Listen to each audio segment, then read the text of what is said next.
they're deciding in these conversations if they want to hire me as their coach, their career coach. And it gets to a point where they're just like, how did you get into this? What is it that inspires you, talking about me, to do this kind of work to help so many midlife women make these transitions and support them as they are trying to figure out the next phase of their career?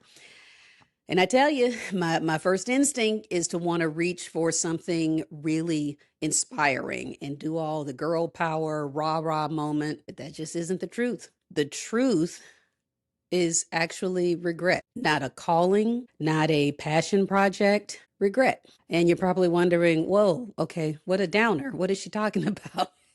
Let me back up and clue you in on some of the things that I went through to get to this state of mind. And I want to be completely honest with you because yes, I enjoy the work that I do. I absolutely get out of bed every day just really driven to help other women that are making these types of transitions, because when I was in that situation over and over again throughout my early career, I was faced with choices.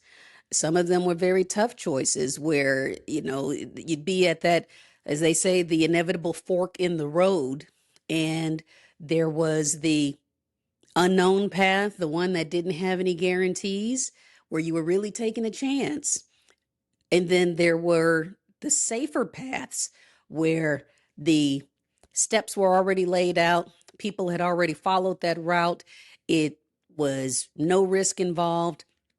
I almost always chose the safer option. And that doesn't necessarily mean that the safer option gave me the outcomes that I hoped for, because the safer option I thought was protecting me. The safer options I always assumed would guarantee a positive result.